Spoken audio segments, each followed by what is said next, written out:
작년에 해봤잖아요. 그러니까 그걸 안 거야. 이 망성면에 가서. 또 ETF를 사도 되는 거죠. 그러니까 이런 어떤 구성력이 좀 다르다 이렇게 보고 있어요. 그래서 그거는 ETN은 그걸 발행한 증권사의 신용을 담보로 하는 거고.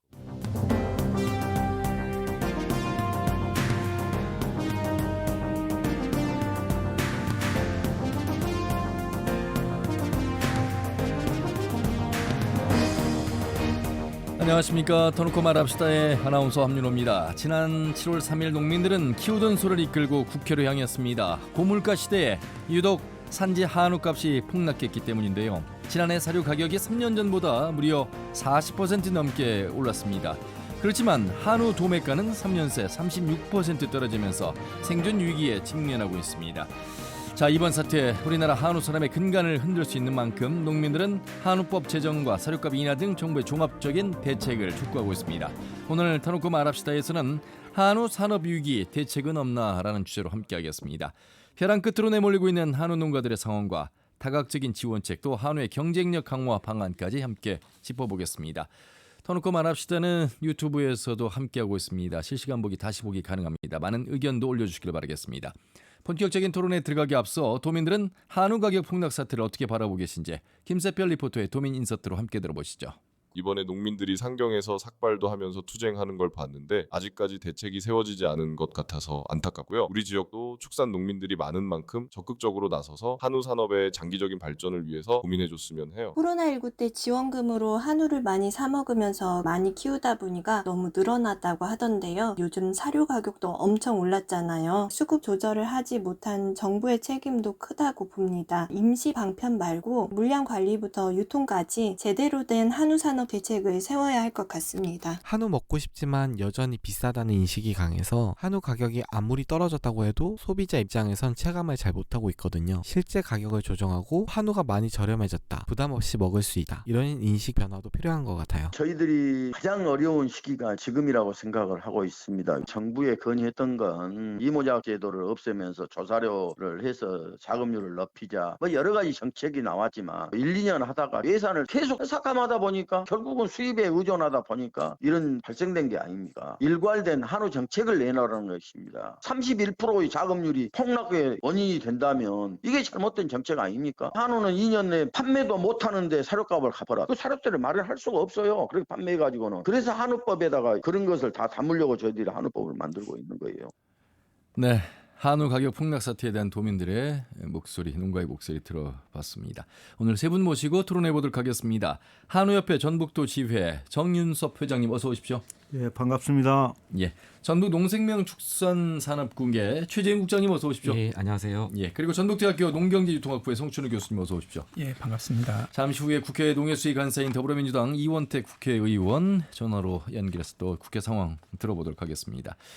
정윤섭 회장님 가끔 이 자리에 모시는데요. 좋은 일로 모셔야 되는데 항상 이 축산농가 특히 한우농가에 어려움이 있을 때만 모셔서 말씀을 드렸습니다. 사실 그런데요. 3년 전에도 이 자리에서 우리 교수님과 같이 방송하면서 걱정의 말씀도 해주셨어요. 예. 한우 농가가 언제까지 이렇게 호황만은 있지 않을 것이다. 내지는 위기가 오고 있다. 이런 걱정도 예측을 하신 겁니까? 어떻게 지금의 상황 어떻게 좀 판단하고 계세요? 예, 이미 그때부터 사육두수가 이제 계속 늘고 또 경제도 가면 갈수록 지금 침체되고 그런 것을 이제 예감을 했었죠. 그래서 우리가 수급 조절을 안 하면은 좀 어렵지 않느냐 이렇게 봤는데 그 시기가 더 빨리 온 것 같습니다. 지금 현재 소가 사료를 먹어야 되는데 사료가 소를 먹고 농장을 지금 먹는 그런 시점에 놓여 있습니다. 그 말씀은 소 한 마리를 출하하는 데까지 약 한 30개월에서 40개월 걸린다면 예. 사료값이 더 많이 나가서 적자다 한 마리당 이런 그렇죠. 말씀이신 거죠? 예. 그래가지고 지금 우리 한우협회가 7월 3일 날 한 한우 농가들 12,000명이 모여서 한우 반납 집회를 여의도에서 했습니다. 예. 농가들이 소를 끌고 서울로 상경한 것은 한 12년 만에 있었던 일이에요. 근데 10년이 넘어도 정부에서는 달라진 게 하나도 없습니다. 똑같이 사료값은 폭등하고 경기는 침체되고 소비는 부진한데 정부는 대책이 없고 결국 농가들은 파탄 지경에 내몰려 있는 상태거든요. 예. 그래서 정부가 좀 일 좀 한번 하세요 하고 법정 근거를 만들어서 한우법을 좀 국회 본회의까지 통과시켜 보냈더니 대통령 거부권으로 물거품이 되었잖아요. 예. 그래서 우리 한우 농가들 이게 나라냐. 도저히 농사질 수가 없어가지고 아스팔트 농사지로 서울로 상경하자 해갖고 상경하게 됐습니다. 예. 그런데 서두부터 이런 말씀 드리긴 그렇습니다만 농가의 다양한 품목들, 뭐 축산도 있고 또 수도작도 있고 또 뭐 시설 하우스에서 여러 과체류도 있습니다. 그래도 한우 농가들은 한때 돈을 많이 벌지 않았습니까? 이런 말씀 드리는 이유는 앞에서 회장님께서 사육주수의 조절의 실패, 이거는 농가의 어떤 책임도 있다는 것을 지금 시인하시는 게 아닌가?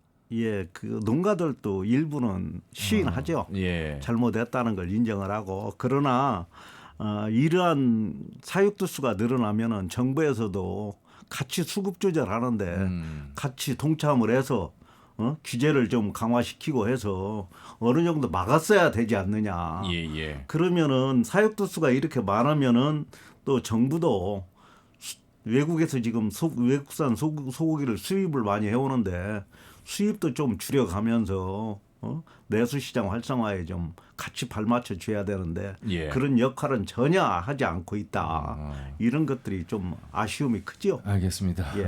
계속해서 말씀 좀 들어보도록 하겠고요. 최재용 국장님, 네.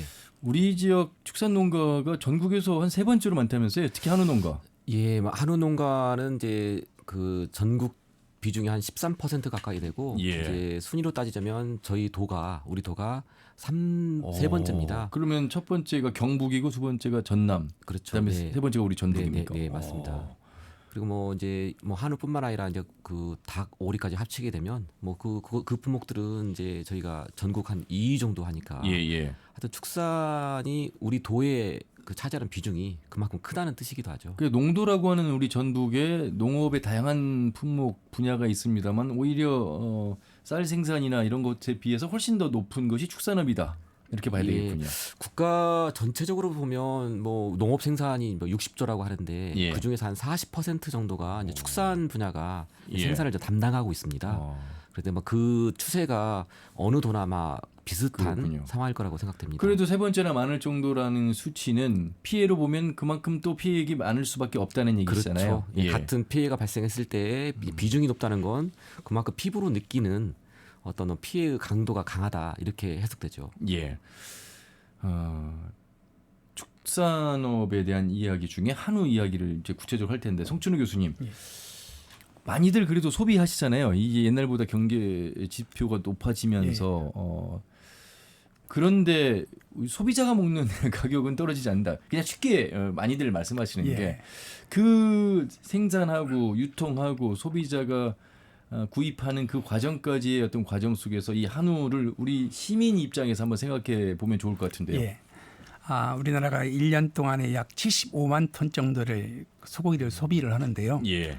그중에서 한우를 포함해서 국내산이 30만 톤, 그다음에 수입산이 45만 톤으로 자급률이 약 40%가 유지하고 있습니다. 나머지 60%는 수입산이거든요. 근데 한우는 농가 입장에서 출하할 때는 이 살아있는 소를 출하를 합니다. 근데 도축 과정에서 이 지육, 정육 단계까지 가는데요. 지육이라는 것은 머리와 내장을 제거한 거고요. 지육이라는 것은 뼈까지 제거한데요. 그러면 머리하고 내장, 뼈를 제하면 소고기는 고기를 먹을 수 있겠다 생각하는데요. 소가 우리나라가 보통 한 700kg 정도를 출하를 합니다. 평균적으로요. 한 마리가. 정확히는 696kg 정도인데 이 한 마리를 도축하고 나서 거기에서 기름을 발라내면 기름이 118kg가 나옵니다. 이것은 버려지는 거거든요. 근데 실제적으로 이 정육으로 팔 수 있는 부분은 600kg짜리가 약 228kg로 줄어듭니다. 그래서 생산자가 출하 가격이고 소비자 가격은 이러한 소고기의 유통 과정에서 굉장히 차가 발생할 수밖에 없는 구조가 되어집니다. 일반적으로 유통 구조가 복잡해서 소고기 가격이 좀 비싸다는 평을 많이 합니다. 예. 근데 우리가 최근에 와서 소 가격이 많이 떨어졌다. 근데 식당 가서 보면 소가격이 떨어지지 않는다고 많이 비판들 합니다. 그러니까요. 그런데 만약에 지금 소 가격이 2011년도에 비해서 약 거의 35% 정도 하락을 했는데요. 만약에 소 가격이 50% 하락했을 때 그러면 음식점에서 차지하는 소고기가 차지하는 원가가 몇 번 정도 차지하냐면 30%입니다. 예. 이게 10,000원짜리가 실제적으로 50% 하락했다 하더라도 1,500원 정도밖에 하락 요인이 없습니다. 근데 나머지 모든 물가가 다 올랐거든요. 임대료 올랐죠. 그렇죠. 가스를 올랐죠. 전기를 올랐죠. 예, 식자재 값이 다 예, 올랐습니다. 그렇기 때문에 음식점에서는 실제적으로 가격을 낮출 수 있는 요인이 없습니다. 이게 굉장히 어려운 구조거든요. 그다음에 미국하고 우리가 비교를 해보면 미국이 축산물의 가장 선진국이라고 합니다. 그런데 우리나라는 소 유통 비용이 48.1%입니다. 이 농가 수치 가격이요. 예를 들면 소를 100만 원에 출하했다면 농가가 소비자가 100만 원 주고 소를 사 먹으면 농가가 들어간 돈이 48만 1,000원이라는 얘기거든요. 그런데 미국 같은 경우는 약 64%가 유통 비용입니다. 예. 우리보다 유통 비용이 훨씬 많이 들거든요. 네네. 그래서 지금의 소가 출하 단계에서 도축장을 거치고 그다음에 지육, 정육으로 가는 과정이 단계는 6단계에서 8단계인데요. 이게 굉장히 합리적인 구조입니다. 이 정도 단계는 거쳐야 예. 소비자에게 정육점에서 구입할 수 있다. 예, 그렇습니다. 그러면 일반적으로 요즘 같은 게 온라인을 통해서 판매하면 되지 않겠는가 하는데요. 고기는 아직까지도 전체적으로 보면 6에서 7%만 온라인 시장에 유통이 돼주고 가장 중요한 부분은 대형마트고 정육점입니다. 온라인이 되긴 되는군요. 예. 근데 우리가 소고기 같은 걸 사 먹는다고 하면 일반적으로 봐서 온라인으로 주는 것보다는 가서 직접 확인하고 사는 경향이 있습니다. 다른 것들은 다 온라인으로 많이 주문하는데 이 고기류는 그렇게는 쉽게 되지 않는 것 같습니다. 예, 그게 전 세계적으로 보면 온라인 유통 비용이 굉장히 적습니다. 자, 그러면 여기서 궁금해지고 걱정되는 게 하나가요. 앞에서 이제 우리 회장님은 사육두수를 늘린 것을 말씀하셨어요. 근데 송춘호 교수님이 우리 한우의 자급률은 40%밖에 안 된다고 그랬잖아요. 근데 2026년에 미국산 들어오고 또 2028년에 호주산 수입 들어오면 자급률이 더 떨어지면 우리의 자급률을 높이기 위해서 사육두수를 늘리는 것이 맞지 않을까? 근데 시장에서는 또 달라지는 가격. 이거 어떻게 이해를 됩니까? 방금 말씀하신 미국산 같은 경우는 2012년부터 관세가 낮아지기 시작해가지고요. 예, 네. 2026년도에 관세가 0%가 그렇죠. 됩니다. 그러니까 제가 말씀드린 건 이제 수입은 이미 됐고 관세가 사라지는 시점. 예, 호주가 2028년도에 관세가 0% 되는데요. 지금 올해 같은 경우에 미국산은 5.4%, 호주산은 10.6%의 관세를 물리고 들고 있습니다. 그런데 작년도에 보면 수입 물량 중에서 미국산이 50.6% 정도 차지하고 있고요. 호주산이 약 41% 정도 점유하고 있습니다. 그럼 이게 약 두 개를 합치면 92%가 미국산 호주산이거든요. 그렇네요. 그러면 이 가격이 더 낮아집니다. 그만큼 단순하게 보면 다른 요인에 의해서 가격이 안 떨어질 수는 있지만 5.3%고 10.6% 관세가 0으로 되니까 0이 됐을 그만큼의 차이를 그만큼 한우의 가격 경쟁이 낮아진다는 부분입니다. 그렇기 때문에 이러한 부분에 대한 대비책이 필요한 부분입니다. 그러면 사육두수를 낮추는 게 그동안 한우에 대해서는 명품과 같이 수입산 아무리 많이 들어도 한우는 경쟁력이 있다는 일부 시각도 있었습니다.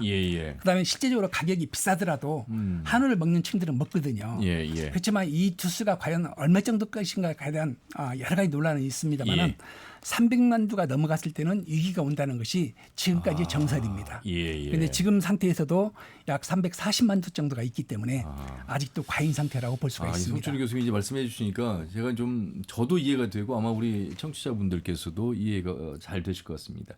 지금 그래서 일단 우리 정유서 회장님 질문 드리고 이제 최재형 국장님께 말씀을 드릴 기회를 드릴 텐데 집회에 가서 목소리를 낸 것들이 이제 아까 말씀하신 한우법, 그러니까 우리가 지속 가능한 한우 농사 지을 수 있도록 도와달라 이거고요. 암소를 2만 두 긴급 격리해야 된다. 수매 대책 아마 수립해달라는 거고. 그 다음에 이제 나온 얘기가 사료 가격이나 요거 지금 소가 사료를 먹어야지 사료가 소를 먹고 있다. 지금 이 말씀이시고.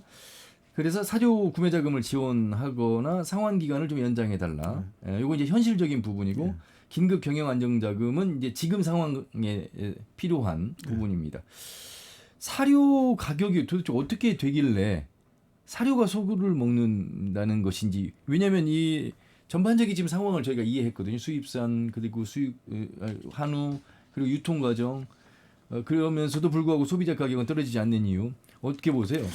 예, 지금 현재 이제 그 사료 가격이 가장 이제 폭등하기 시작했을 때가 언제부터냐면은 코로나19 때 물류 이동이 원활하지 않을 때 그때부터 이제 물류비가 상승으로 인해서 사료값이 상승하기 시작했고 사료도 사실 수입에 많이 의존하고 있는 거죠. 예. 그렇기 때문에 그 물류를 세계적인 정세와 빗대어서 말을 할 수밖에 없겠군요. 예. 그리고 난 보니까 이제 또 다시 세계의 곡창지대인 러시아하고 우크라이나가 전쟁으로 인해서 사료 원자재가 값이 그 두 나라가 전쟁을 하는 통에 원재료 가격이 폭등해 버린 거예요. 그러다 보니까 사료값이 그냥 약 전체적으로 한 40%, 41%까지 올랐지 않습니까? 그러다 보니까 지금 현재 일어난 현상이 일어났거든요. 그런데 소를 사육하는데 비용 중에서 사료가 거의 50%를 차지하거든요. 비율이요. 사료값이. 그러면 회장님 한 마리의 새끼 소를 키워서요. 출하를 할 때까지 보통 한 30개월 걸리죠? 뱃속에 있는 10개월 빼고 나면. 그러면 이 30개월 키우는 데 들어가는 사료 비용과 출하했을 때 받는 속값. 그러면 사료값이 그러니까 키우는 비용이 더 많이 들어가서 마이너스 난다. 얼마 정도 차이 나는 겁니까? 지금 실질적으로 소가 먹는 값이 순수한 사육비가 1,000만 원 정도 들어가는데 지금 갖다 팔면 고깃소로 팔면은 730만 원에서 750만 원 사이 평균적으로 나올 거예요. 그럼 한 마리당 마이너스 얼마입니까? 200만 원 이상 차이 나요. 250만 원 이상 차이 나는 거죠. 그래서 지금 현재 그러한 상태로 가다 보니까 농가들이 굉장히 힘든 상태죠. 이러지도 저러지도 못하는데 생각해 보면 사육두수가 많은 농가가 더 힘들겠는데요. 더 힘들죠. 옛날에는 사료값이 쌌기 때문에 대형 농장들은 팔짓고 헤엄을 쳤어요. 오히려. 근데 지금은 사료값도 고가지만은 또 조사료값도 지금 고가거든요. 그러다 보니 이중고를 겪는 거예요. 조사료도 비싸지 풀사료 보고 이야기하는 겁니다. 풀사료도 비싸지 곡물 사료도 비싸지 그러니까 이중고를 대형 농장은 더 겪고 있는 거예요. 그 도에서 그래서 많은 지원도 하고 있는 것 같은데 융자금 뭐 이런 관련해서도 그렇고 한우 농가에 대해서 어떤 지원이 어떤 대책이 있습니까? 예를 들면 이제 정부가 이제 사료 구매 융자를 해줍니다. 이게 정부가 해주는 거죠. 이게 저리로 저리 융자를 해주는 거예요. 1.8%이고 정부가 하는 작년에 이제 전체적으로 보면 한 1,600억 정도인데 그중에서 한우 농가가 관련 차지하는 비중이 한 1,100억 정도입니다. 대부분이네요. 한 70% 가까이 되고. 그 작년에 이제 그렇게 이제 사료값이 상당히 높아지면서 이제 올해 예산에는 이제 돈을 갚아야 되지 않습니까? 그래서 이제 그 이자 비용을 1.8%인데 이제 도에서 시군과 함께 0.4%를 보조해서 이자율을 1.8%에서 1.4%로 낮추는 그 작업을 현재 예산 집행을 하고 있고 또 올해도 지금 사료 자금 나간 것이 보니까 한 2천억 가까이 나갔더라고요. 융자가 실행이 됐기 때문에 이제 그 부분에 대한 검토도 다음 예산을 염두에 두고 고민을 아마 할 겁니다. 그러니까 융자가 그만큼 많이 나갔다는 건 사료값 구하기도 지금 어렵기 때문에 저리로 지금 그렇죠. 그만큼 이제 수요가 더 많다는 뜻이죠. 그리고 뭐 조금 그나마 희소식이라면 아까 조사료값도 비싸다고 했는데 새만금에 지금 사료작물 전용 종자처리 시설 뉴스를 전해드렸어요. 그나마 희소식이다 이런 생각이 드는데 그러면 이제 조금 더 수입에 의존하지 않고 조사료만큼은 자급책이 좀 되지 않을까? 우리가 흔히 키우는 뭐 이제 이탈리안 나이그라스라든지 이런 어떤 수입 종자가 100%거든요. 왜냐하면 우리나라의 어떤 기후대에서는 봄에 비가 많이 내리기 때문에 종자를 채종하기가 쉽지가 않답니다. 그래서 이제 그런 수입 종자를 대체할 수 있는 뭐 호밀이라든지 뭐 밀 이런 것들을 국내에서 가능한 보리 가능한 것들을 이제 수입산 종자 대신에 국내산 종자로 대체하자는 것이 기본 입장이고 그 새만금에다가 이제 그거에 필요한 한 400억 원 가량의 시설을 좀 구축해가지고 이제 종자를 조금 더 국내산 종자로 바꿔 나가자 하는 기본 취지가 되겠습니다. 성춘우 교수님, 소고기도 수입합니다만 소고기가 먹는 사료도 수입을 하는 지금 현실에서 이 전쟁으로 인한 예측 불가능한 변수들이 발생을 해서 더 어려움이 가중된 거. 참 농사라는 게 참 이렇게 또 비가 많이 올 때는 농작물 피해 어제도 익산 망성면 다녀왔습니다만 하우스가 무너지고 그 안에 수박, 토마토, 상추는 아예 뭐 녹아버렸더라고요. 참 어려운 이 농촌 현실입니다. 예.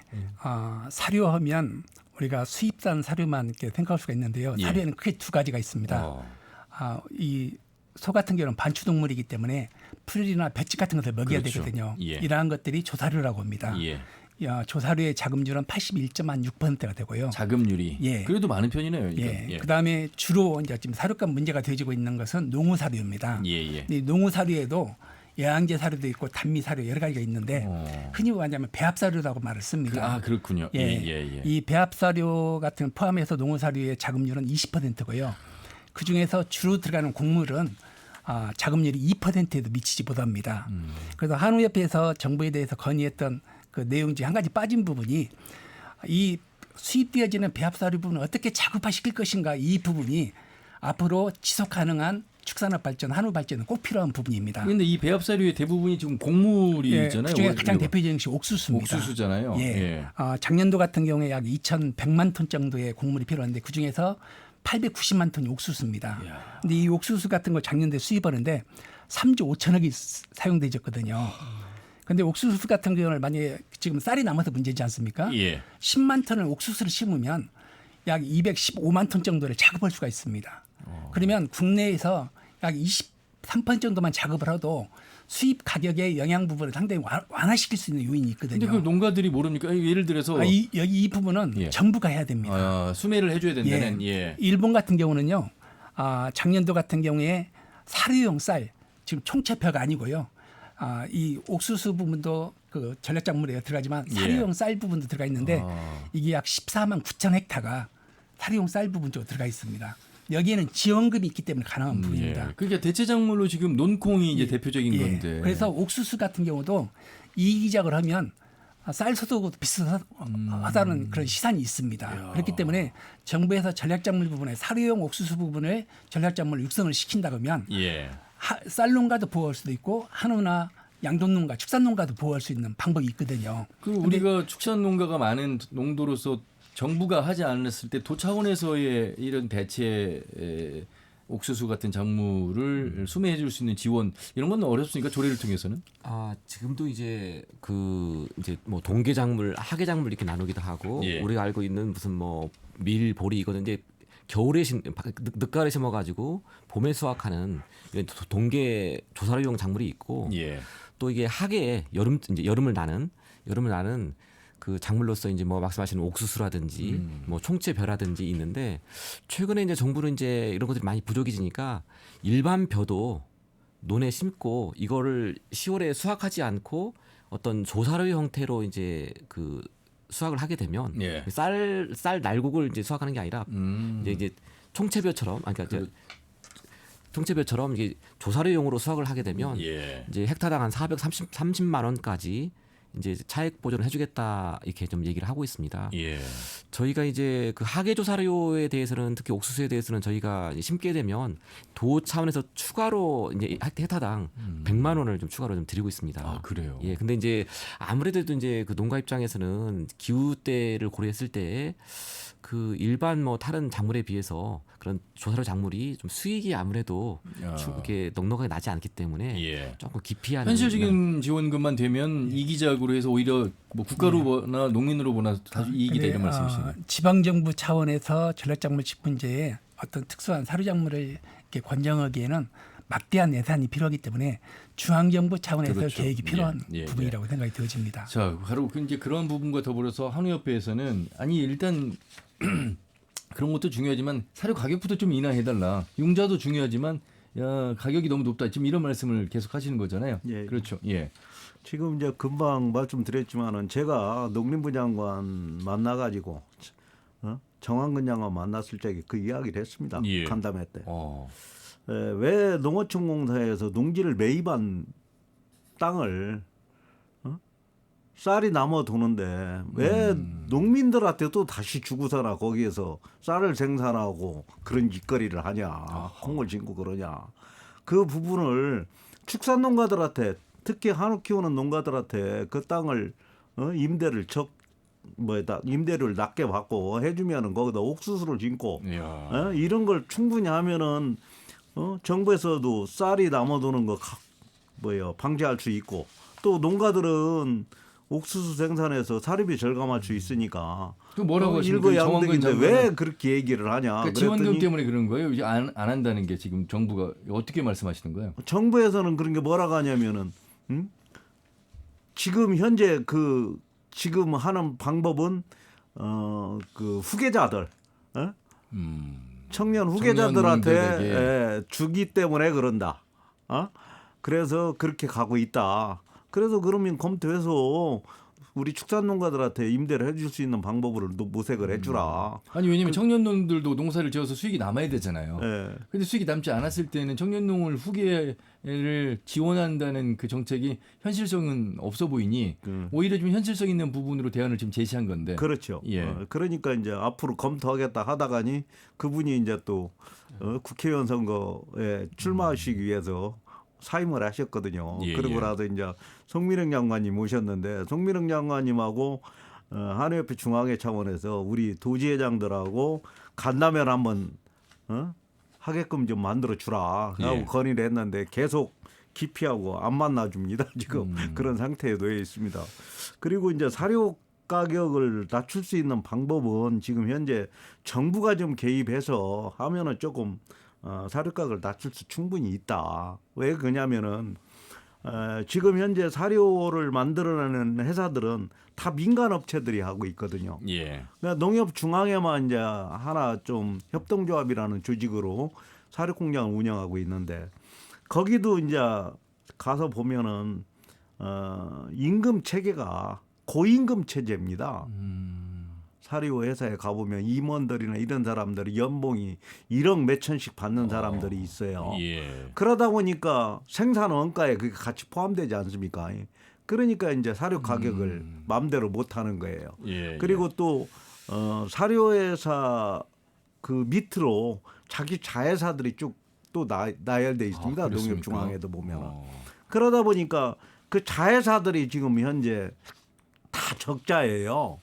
그러니까 사료회사에서 조금 흑자를 내서 자회사들 적자나는 데를 지금 결손을 메꿔주는 그런 형태로 운영하고 있습니다. 그러니까 이게 진짜 이건 말이 안 된다.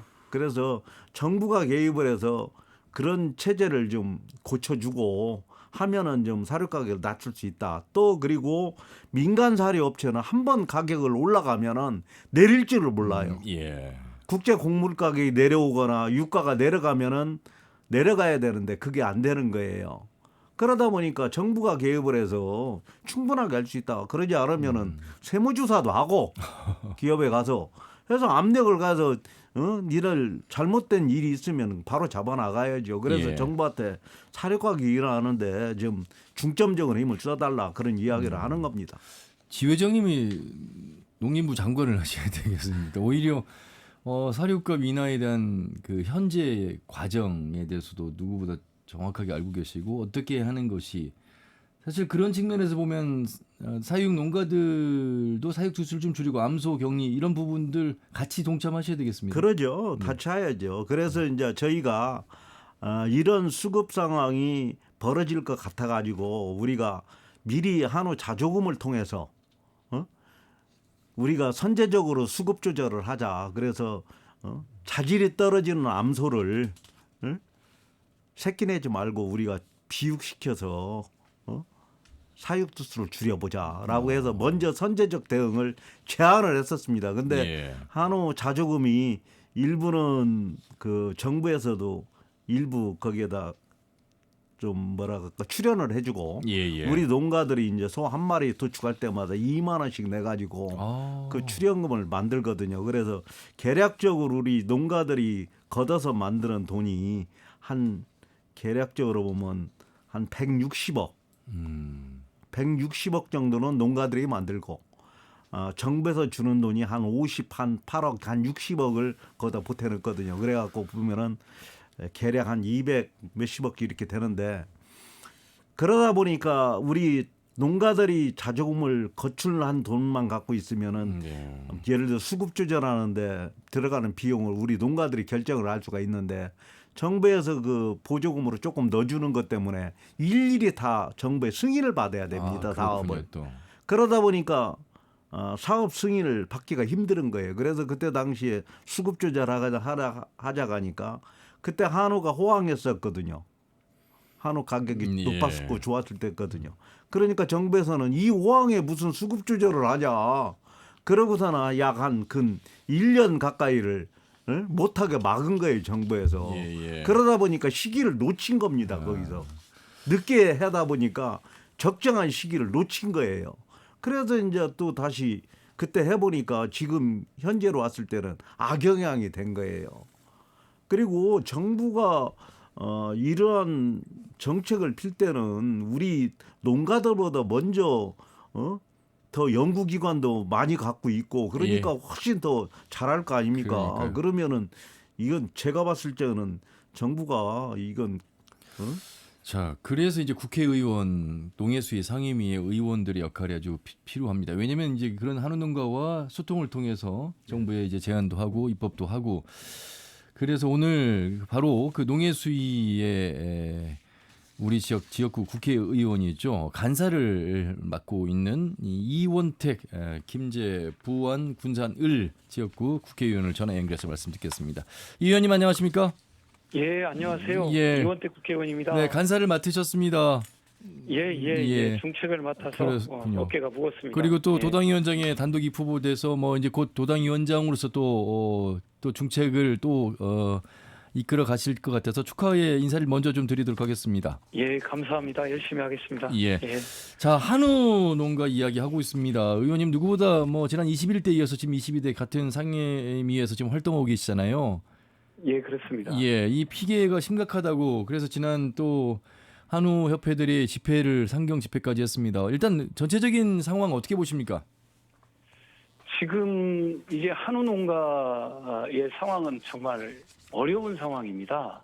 사실 사료값이나 생산비가 높게 올라가 있는 데다가 한우값은 폭락을 해서 사실 한우 농가의 어떤 생존이 걸려 있는 상황으로 직면하고 있고요. 사실 정부가 22년, 23년부터 선제적으로 수급 조절을 했으면 평균적으로 잘 이렇게 왔을 것을 정부가 22년, 23년에 실효적인 수급 조절을 못한 겁니다. 그러다 보니까 이제 한우 농가한테 모든 책임이 다 있는 거죠.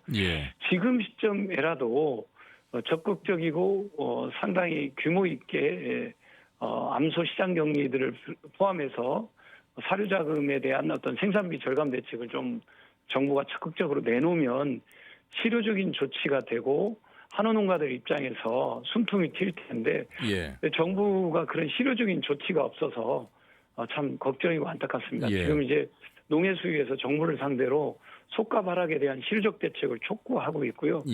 저희는 뭐 이 부분에 대해서는 타협의 여지가 없습니다.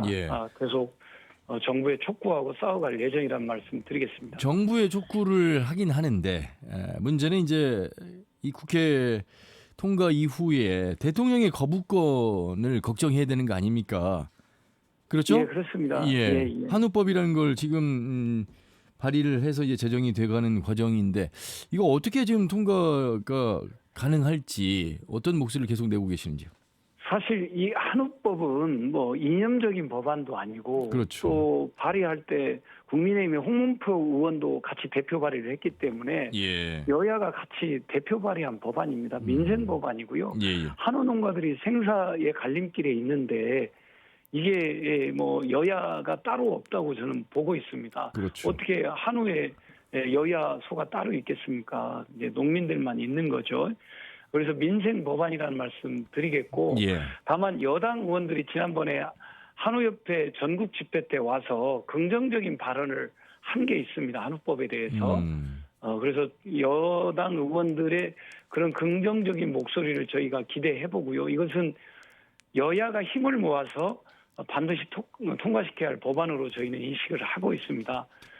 이념적인 또는 여야 대결 구도로 정부나 여당이 보지 않았으면 좋겠다는 말씀 드리겠고요. 예. 그러나 이제 한우법은 앞으로 한우 산업을 어떻게 키워갈 건가에 대한 근본적인 대책과 관련된 법이고요. 예. 지금 농민들한테 주어진 한우 농가들한테 주어진 지금 상황은 사실 생사의 갈림길에 있는 생존의 갈림길에 있기 때문에 긴급 조치, 즉각 조치가 필요합니다. 그래서 암소 시장 격리라든가 정책 자금의 상환 유예라든가 사료값을 지원하는 제도라든가 이런 것들이 정부가 긴급하게 실효적인 조치를 내놓아야 되는데 정부가 지금 내놓는 것이 찔끔찔끔이고 이렇게 변방에서 폭죽 터뜨리는 형식이어서 지금 한우 농가들한테 실효적인 체감된 효과가 오지 않아서 걱정입니다. 지금. 예. 우리 오늘 세 분의 패널과 함께하고 계시는데 정윤섭 우리 전북도 지회 한우협회 회장님 나오고 계십니다. 이원택 의원님과 인사 나누시고요. 하시는 말씀 아까 보니까 많은 대안도 누구보다 많이 갖고 계시더라고요. 말씀 나누시죠. 예, 의원님 고맙습니다. 예, 회장님 이 자리에 뵙게 돼서 반갑습니다. 예. 뭐 우리 의원님한테는 제가 수없이 그 부탁도 많이 해왔고 그래서 뭐 저는 특별하게 부탁할 말은 없습니다. 왜 그러냐면은 너무 잘 알고 계시니까 제가 뭐 더 이상 부탁할 건 없고 우리 의원님이 최대한으로 입법 발의해서 꼭 성취될 수 있도록 한우법이 통과될 수 있도록 해주십시오. 고맙습니다. 예. 회장님 힘내시고요. 이제 제가 우리 전라북도 한우협회랑 간담이나 그런 걸 통해서 또 현장에서 뵙고 이제 수차례 뵀던 것에 기초해서 한우법은 반드시 또 저희가 추진하겠습니다. 다만 이제 여당을 좀 더 끌어들이는 방식으로 추진해서 이제 정부가 거부권을 행사하지 않도록 최선의 노력을 다하겠습니다. 예.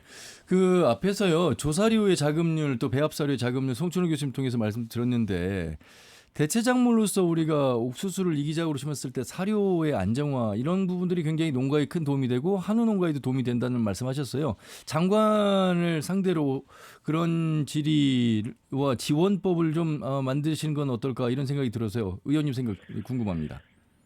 예, 지금 이제 사료의 대체 작물들과 관련된 것은 지금 이제 현행법 체계에 전략작물 직불금 제도가 있습니다. 그래서 논의 타작물을 재배했을 때 이제 인센티브로서의 직불금을 지원하는 제도인데 이 제도에서 예산을 좀 확대해서 조사료의 원료들을 많이 생산할 수 있도록 이제 확대해야 된다 이렇게 보고 있고 정부가 이것을 지금 하는 현행 수준에서 2배 이상을 해줘야 아마 조사료의 공급이 원활해질 거고 그 생산 단가도 낮아질 겁니다. 근데 이제 정부가 이제 어렵다고 하면 발표할 때 찔끔 발표하고 효과는 없고 그러나 언론 방송에서 뭔가 뒤는 것처럼 나오는데 정부가 실효적인 대책 발표가 대체 작물 분야에서 있어야 될 것 같고요. 현재 우리 직불제법 안에서도 그걸 충분히 할 수 있는 여건은 돼 있습니다. 예. 지금 상임위 중간에 나오셔서 시간이 많지는 않습니다만 혹시 송춘호 교수님이나 최종욱 교수님 제안하실 말씀 있으십니까, 교수님? 아직 특별히 없습니다. 특별히 알겠습니다. 그러면 이원택 의원님 일단 한우 이야기하고 있고 대체작물 이야기하면서 또 곧 이제 핵고기 나올 텐데 이 쌀값 20만 원 선 유지하겠다고 약속을 했습니다만 걱정입니다. 어떤 대책들 선제적으로 좀 준비하고 계실까요? 지금 정부는 지난번에 농협 재고 물량이 50만 톤 중에 이제 소비가 예상되는 물량을 빼고 15만 톤 정도를 시장 격리를 해야 하는데 그 중에 5만 톤만 시장 격리를 하고 10만 톤은 농협 보고 처리하라고 그랬습니다. 근데 농협은 이제 가지고 있거나 아니면 이제 시장에 내놔야 되거든요. 시장에 내놓을 때는 손해를 각오하고 내놔야 됩니다. 그러면 결국 쌀값이 지금 18만 원 초반대인데 이제 더 떨어질 거라고 저희들이 보고 있고요. 또 신고기 9월 달부터 이제 나오기 시작하면 창고를 비워야 하기 때문에 또 불가피하게 이제 저가 투매를 할 수밖에 없는 상황으로 몰리고 있습니다. 그래서 정부의 정책이 실효적이지가 않고 보여주기식 정책을 피고 있어서 농민들한테 지금 도움이 되고 있지 않다 이런 말씀을 드리고요. 예. 정부한테 과감하게 10만 톤을 추가로 격리할 수 있도록 요청을 하고 있습니다. 그러지 않으면 뭐 쌀값 하루값이 우리 농업소득의 한 50% 이상을 차지하는 부분인데 아마 농민들 농업소득이 급격하게 줄거나 실질소득이 더 줄지 않을까 걱정이 됩니다. 예, 알겠습니다. 농해수위 간사로서 더 많은 기대를 하고 있습니다. 역할을 해주시길 바라겠습니다. 말씀 여기까지 듣겠습니다. 고맙습니다. 예, 감사합니다. 예, 더불어민주당 국회 농해수위 간사인 이원택 국회의원과 말씀 나눠봤습니다. 오늘 더놓고 말합시다는 한우 산업위기 대책은 없나라는 주제로 함께하고 있습니다. 전북 농생명축산산업국의 최재용 국장, 전북대학교 농경제유통학부의 송춘우 교수, 그리고 한우협회 전북도지회 정윤섭 회장과 말씀 나누고 있습니다. 송춘우 교수님, 정부의 의지가 항상 중요한 것 같아요. 이 뭐 농업 분야만 꼭 그런 건 아닌데 지금 현재 한우법이라고 일명 얘기하고 있는 이 법도 국회를 통과 21대 때도 했습니다만 이게 또 거부권. 앞으로 계속 뭐 손은 키워야 되잖아요. 예. 어떤 정부의 의지, 방향성을 좀 말씀해 주신다면. 방금 전에 이원택 의원께서도 말씀하셨지만 전략작물 직불제라는 제도 내에서도 조사료 부분, 그다음에 사료작물의 재배면적 얼마나 늘릴 수가 있습니다. 그런데 이러한 부분에 대해서 정치권에서도 별로 관심이 없고 사실 정부도 관심이 없는 것 같습니다. 지금 우리나라 같은 경우는 전략작물 직불제에서 가장 역점을 두고 있는 게 가루쌀인데요. 일본 같은 경우도 2008년부터 가루쌀 부분에 엄청 노력을 해왔는데 작년도에 보니까 8,000헥타가 재배가 되어졌습니다. 소비가 안 되기 때문에 재배가 안 되어지는 겁니다. 그런데 사료용 쌀 같은 경우는 작년도에 14만 2,000헥타까지 늘어났거든요. 이러한 부분의 예를 보면 정말 수요가 필요한 부분, 특히 사료용 곡물 부분의 수요는 절대적으로 필요합니다. 우리나라가 옥수수만 1년에 3조 5천억 정도 수입하기 때문에 이 중에서 약 20% 정도 8천억 정도 예산을 가지면 별도 예산 없이도 옥수수 부분의 자급률을 확 올릴 수가 있거든요. 그러니까요. 근데 이러한 명확한 외국의 사례도 있고 예산 부분이 명확한 어떻게 뒷받침될 수 있는 부분도 있는데 이러한 부분에 대해서는 정부의 의지가 없는 부분 같습니다. 그러면 한우는 그 한우 자주급이라는 단체가 있습니다. 앞으로 소비자들한테 특히 젊은 세대들한테 왜 한우 고기를 먹여야 될 것인가에 대한 홍보 부분에 다가가는 부분이 필요합니다. 근데 홍보만 갖고는 안 되고요.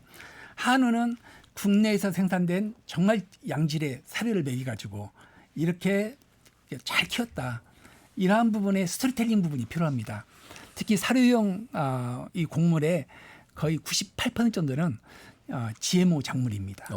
그렇기 때문에 국내 생산이라는 부분이 필요한 부분이고요. 작년도에 한옥마을에 1,500만 명이 왔다 갔다 하고 그럽니다. 거기에 특히 보면 굉장히 다양한 세대들이 오지만 역시 20대에서 40대까지 MZ세대들이 가장 많이 옵니다. 한옥마을에 오면 전라북도에 한우를 먹어봐야겠다 하는 부분을 만들어내야 하거든요. 이러한 부분에 장기적인 전략이 필요하다고 생각이 되어집니다. 자, 지금 아까 정부에서 하는 지원들이 이렇게 많지는 않은 것 같습니다. 저리로 융자해주는 사료값, 그 안에 또 도가 또 0.4%를 또 지원하고 있습니다만 소비자들의 소비 가격은 떨어지지 않는 구조를 송춘우 교수 말씀하셨습니다. 그럼에도 불구하고 우리 도에서도 많은 노력을 하고 계신 최재용 국장님, 직거래 장터 등 할인 행사 큰 인기예요. 저희가 이제 뭐 매년 이제 한 두세 차례 정도 직거래 장터를 이제 한우 관련 단체들과 운영을 하고 있고. 또 이제 그 한우 관련해 가지고 이제 광역 브랜드화된 곳이 세 곳 정도 있거든요. 뭐 참여라든지 정읍 한우. 그래서 이제 그런 브랜드들과 함께 이제 매년 한 2억 규모의 이제 그 온라인이라든지 여러 가지 뭐 다양한 그들 단체들이 원하는 방식으로의 이제 판촉 활동을 좀 하고 있는데 뭐 아무래도 부족은 합니다. 부족을 하지만 이제 나름대로 좀 노력을 하고 있다 이렇게 좀 말씀을 좀 드리고 싶습니다. 그래서 저렴하게 구입할 수 있는 건 도가 지원을 하기 때문에 한우협회와 함께 협력하기 때문에 가능한 것이잖아요. 그렇죠. 그 제가 보니까 이제 저희 도에 그 직거래 이제 판매장이라고 하죠. 이제 11개소가 운영이 되고 있고 그중에서 아마 반절 이상은 이제 추격 계열에서 농협 계열에서 운영을 하고 있고. 예. 근데 정작 또 잘 되는 것은 우리 고산미소 완주 고산에 있는 고산미소 그렇습니다. 한우라든지 예. 김제에 있는 총채보리 한우 같은 데가 그 매출 규모로 보면 가장 월등히 높거든요. 그래서 이건 어떤 뭐 또 돈의 문제도 있지만 그것을 일하는 그분들의 어떤 뭐 어떤 마음가짐 이것도 굉장히 좀 중요하지 않겠느냐 이런 생각도 해봤습니다. 예. 많은 사람들이 축산하면 그냥 축산법이지 왜 또 한우법을 얘기해야 되나? 우리 정윤석 회장님, 특별히 한우법을 제정해야 되는 이유가 있습니까? 이 분리에 대해서 바라봐야 되는 어떤 차이점이 좀 있는 것 같아요. 예, 있습니다. 지금 현재 보면은 축종마다 보면은 산업 구조도 다르고 가격 결정하는 것도 다르고 또 거래하는 방식도 다르거든요. 모두 다른데 이것이 서로 간에 다 상충되는 부분이 상당히 많습니다. 근데 축산법을 기본법으로 두고 축종별 맞는 개별법을 입법화하는 것이 맞다고 봅니다. 그 이유는 보면은 개별법이 지금 되어 있는 부분이 지금 낙농도 개별법으로 돼 있고요. 예. 양봉도 개별법이 돼 있고 말산업도 개별법으로 돼 있고 심지어 양잠, 누에 예. 누에도 개별법으로 돼 있어요. 그다음에 돼지하고 닭하고 오리는 계열화 사업법이라고 해갖고 별도 법이 또 계열화 사업법 또 있어요. 그래요. 그러면은 지금 현재 이 개별법이 없는 건 한우 한 가지입니다. 지금 현재 보면은. 근데 한우 보고 무조건 축산법에 맞춰서 가라. 이건 진짜 맞지 않는 이야기죠. 그러니까 한우법은 별도의 특별법을 만들어서 개별법으로 가야 된다라는 논리를 피는 거고 예. 축산법을 기본 바탕에 놓고 가야 된다. 축산법은 전 축종을 갖다 놓고 보는 게 축산법 아닙니까? 예, 그러면은 그건 그렇게 보고 그 특성에 맞게 개별법을 만들어서 개별법에 맞춰서 산업을 발전시키는 게 맞죠. 그러나 지금 송민영 장관님은 그런 내용도 몰고 형평성 얘기를 해가지고 거부권 행사를 하시게 그렇게 만들었다는 것 자체가 농림부 장관으로서의 자기가 알고 있는 상식이 지금 부족하다는 얘기예요. 그러니까 이제 송 장관 입장에서는 특정 축종에 치우치지 않는 축산법 체계를 훼손할 우려가 크다 뭐 이런 이야기인데. 근데 이미 다른 입거시기법으로 다 만들어 개별법으로 돼 있는데 왜 그쪽은 얘기를 안 알아보고서는 우리 한우 쪽에 갈라가니까 못하게 하냐 이게 좀 의아심이 생기는 거죠. 그러면은 농림부 장관이 이런 내용을 자기가 더 잘 알아서 농업 정책을 피해야 되는데 지금 현재 농림부 장관은 이런 내용도 모르는 사람이 지금 그 자리에 앉아서 농업을 정책을 피겠다는 자체가 잘못된 내용 아니냐. 그래서 저는 축산국장하고 간담회 때도 그런 이야기를 했습니다. 지금 현재 보면은 농림축산식품부인데 그렇죠. 농림축산 지금 농민들하고 식품하고 이쪽에 있는 사람들을 위해서 농림식품부가 있는 거지. 내가 봤을 때 물가 안정을 해서 물가 안정을 잡는 물가 안정 분야 그러면은 농림식품부를 아예 없애주라. 제가 하는 얘기는 그 얘기를 했습니다. 그러면은 농림식품부가 없어지면은 다른 데로 가서 붙을 거 아니야. 국토부에 가서 붙든 산자부에 가서 붙든 다른 부서에 가서 환경부에 가서 붙을 거 아니냐. 그러면은 오히려 농민들이 낫겠다. 근데 맨날 어떻게 해서 정부는 농림부는 물가 안정의 1호 타켓트가 농산물이냐. 이것은 잘못된 거다. 공산품은 건들지도 못해요. 예. 그러나 농산물만 가지고 조금에만 가격 높으면 때려잡고 우리가 엊그저께 보다시피 사과가 냉해 피해로 인해서 사과 꽃이 필 때 냉해 피해로 인해서 사과 과실이 엄청나게 흉년이 들었지 않습니까? 그게 과일값이 오르니까 곧바로 그게 뭐 이상하게 농민들이 그런 걸 갖고 가격을 일부러 올리는 것 같은 그런 뉘앙스로 이렇게 말씀하시면 안 되죠. 농민들은 가격을 올릴 수 있는 능력이 되지는 않습니다. 뭐 그렇게 생각하시는 분들은 그렇게 일부 있을 것 같고 참 마음대로 안 되는 게 이게 농사인데 참 많은 정부의 정확한 방향성을 갖고서도 변수들이 많은 게 이 농업인데 함께 좀 머리를 좀 맞대야 되지 않을까. 아까 이원택 의원 말씀대로 농업의 진보와 보수 한우의 이념이 있을 수 있느냐. 어떻게 우리의 한우 농가들 또 그 농가에서 기운 소를 소비하는 우리 국민들이 안정된 가격으로 지속 가능한 농업이 축산 농가가 될 것인가. 생각하면 그렇게 어렵지는 않을 것 같은데 현실은 그렇지 않은 것 같습니다. 오늘 이제 세 분과 함께 말씀을 나누는 마무리 시간입니다. 세 분께서 각각의 입장에서 좀 말씀을 해주시면 좋겠습니다. 먼저 송춘우 교수님. 예. 요즘 가격 하락으로 가장 어려움을 겪고 있는 것이 한우와 쌀입니다.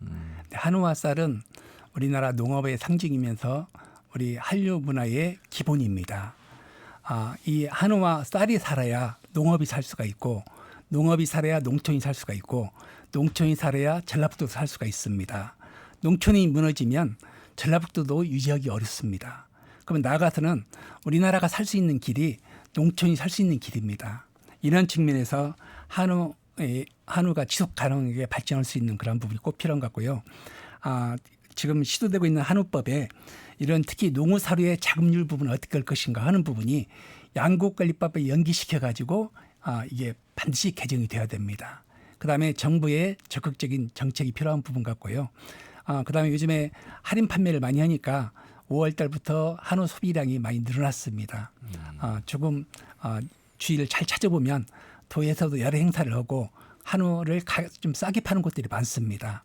이런 소비자들이 물론 고물가로 굉장히 어려운 상황이지만 소고기를 먹으려면 수입산보다는 한우를 찾는 이러한 부분이 필요하다고 생각이 되어집니다. 예, 감사합니다. 최재형 국장님. 예, 그 한우 농가의 이제 시름이 깊어지고 있습니다. 그 여러 가지 뭐 이제 원자재 가격도 오르면서 가축을 키울 수 있는 사양 관리비가 대폭 오르게 된 거죠. 이제 그런 뭐 여러 가지 현상 속에서 이제 정부가 해야 될 일, 지자체가 해야 될 일은 이제 찾아서 하겠습니다.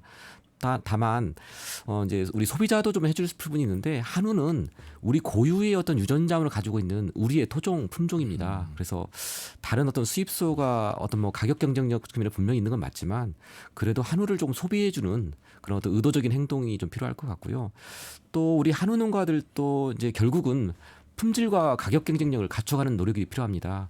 저희가 도도 이제 올해부터 유전자 분석에 근거해서 이제 한우의 어떤 품종 개량을 농가의 품종 개량을 도와드리고 있고 그것을 통해서 조금이라도 어떤 탄소 저감도 되면서 가격 경쟁력을 가질 수 있는 구조로 가고 있습니다. 그래서 이런 함께 노력하는 구조로 노력해 나가겠습니다. 예, 감사합니다. 끝으로 한우협회 전북도 지회 정윤섭 회장님. 예, 장시간 동안 고마웠고요. 우리가 지금 이제 가장 지금 해야 될 일은 어떻게 소비를 많이 끌어올리느냐, 그게 최고의 관점인 것 같습니다. 그래서 지금 현재 할인 판매를 지금 계속해서 하고 있는데 이제 경기가 너무 불황이다 보니까 소비자들이 지갑이 가벼워져 가지고 지금 할인 판매를 해도 판매가 지금 잘 안 되고 있습니다. 그래서 이런 부분을 진짜 어떻게 해서라도 소비자들한테 저렴하게 가야 되는데 그래서 한우협회는 직거래 판매장을 대폭적으로 확대를 해서 소비자하고 생산자가 직접 만나서 소비자들이 가격을 저렴하게 먹을 수 있고 또 산지의 속값이 하락되면은 소비자한테 직접 피부에 와닿게 가격 연동제를 앞으로 실시하는 방향으로 그렇게 모색을 해나가고 정부한테 요구를 지금 하고 있습니다. 또 한 가지는 그동안 우리 도민 여러분들이 우리 한우를 많이 사랑해 주시고 또 한우 고기를 많이 먹어주었는데 우리 한우 농가들은 안전하고 품질 좋은 한우 고기 생산을 위해서 최선을 다하겠고 우리 국민들께서도 많이 한우 사랑 부탁드립니다. 감사합니다. 말씀 잘 들었습니다. 국가 차원에서 보면 이 어떤 사료의 수입이나 소고기 수입 차원의 조절을 해야 될 것 같고 또 지원 정책도 마련될 것 같고 사육을 하고 있는 농가 입장에서도 현재 사육이 적정한지에 대한 고민들 같이 해야 될 것 같습니다. 아울러서 이제 소비자들의 적극적인 소비도 필요하다는 말씀 드리면서 함께 고민해야 되지 않을까 싶습니다. 오늘 세 분 말씀 여기까지 듣겠습니다. 고맙습니다. 네, 전북대학교 농경기술통합부의 송춘우 교수, 한우협회 전북도 지회 정윤섭 회장, 전북농생명축산산업국의 최재형 국장과 함께했습니다. 터놓고 말합시다는 다음 주 일요일 오후 5시 5분에 인사드리죠. 함윤우였습니다. 고맙습니다.